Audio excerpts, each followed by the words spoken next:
أصدقائي، السلام عليكم ورحمة الله.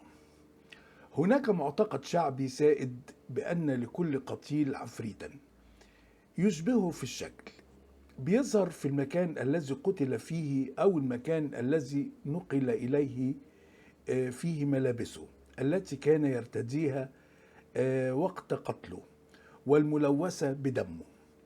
ده هيكون موضوع قصتنا اللي سمعتها زمان في مدينة الأسكندرية. تعالوا لما أحكيها لكم.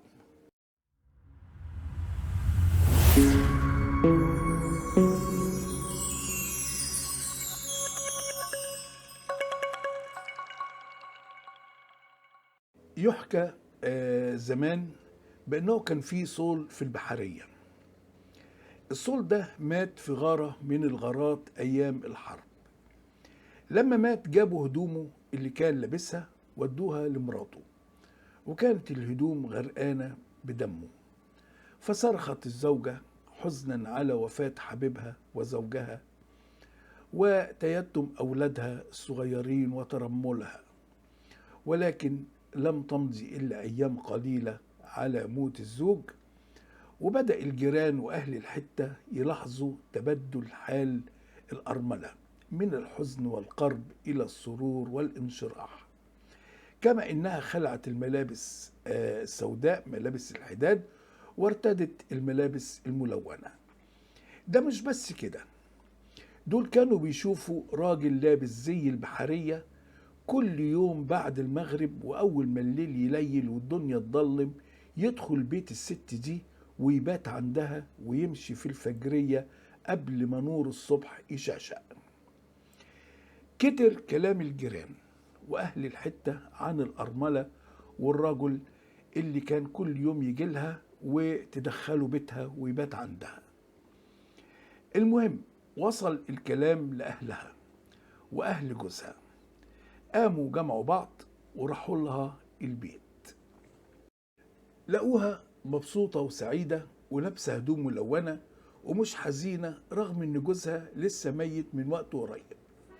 فلم يعد عندهم شك في ان الكلام اللي سمعوه عنها مظبوط، فواجهوها باللي بيقولوا اهل الحتة عنها.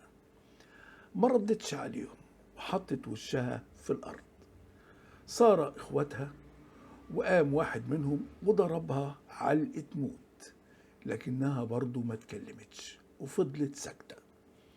فأخرج أخوها مطوة وهجم عليها ليقتلها، وهنا اضطرت إنها تتكلم وتحكي له.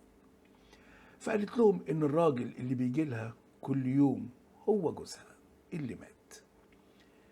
محدش صدق الكلام ده، وقالوا لها انت بتخرفي وبتقولي ايه؟ وفي ميت بيرجع؟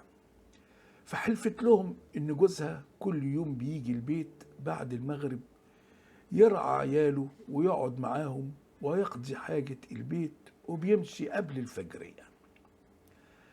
قالوا لها يعني بيجي كل يوم بعد المغرب؟ ادينا قاعدين مستنيين لما نشوف والمية تكدب الغطاس. وقعدوا مستنيين، وبعد المغرب سمعوا خبط على باب البيت. جري أخوها وفتح الباب، وكانت المفاجأة لقى جوز أخته المرحوم هو اللي على الباب بهدوم البحرية. أصيب أهلها بذهول وأهل جوزها، وعقدت المفاجأة ألسنتهم مش مصدقين اللي شايفينه بعينيهم. دخل وسلم عليهم وقعد معاهم وتأكدوا من صدق كلامها. وبعد ما هدوا من هول المفاجأة قالوا له يا فلان، الناس ما بترحمش وكلامها كتير، وسيرة مراتك بقت على كل لسان في الحتة، فاكرين ان في راجل بيجيلها ومش ممكن حد هيصدق انه انت. وطلبوا منه انه ما يجيش تاني عشان خاطر سمعة مراته وعياله بين الناس.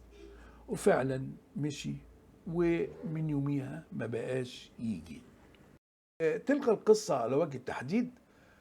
فقد قرأت قصة مماثلة لها بدراسة أعدها باحث اسمه أحمد محمد عبد الرحيم عن الصقر فلكلوريا بقرية الصوامعة بمحافظة سوهاج.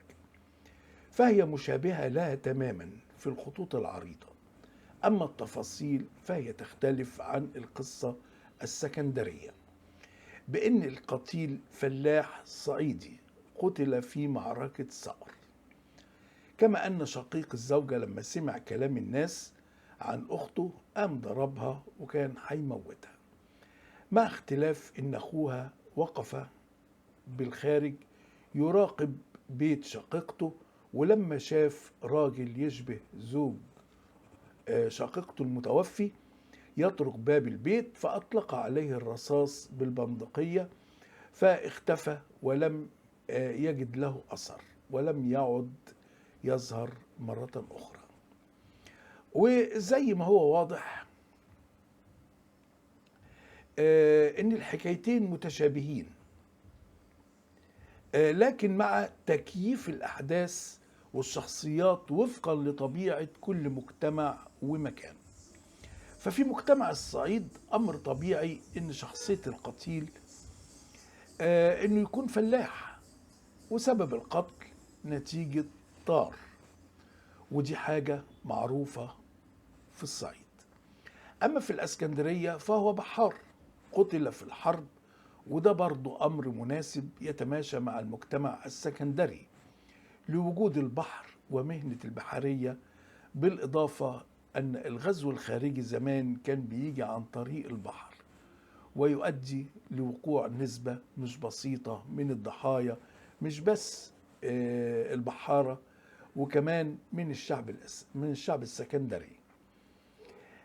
مفيش شك طبعا بأن دي قصص من الفلكلور الشعبي يتناقلها الناس ويحكوها، لا في مرحوم بيزور عيلته ولا حاجة.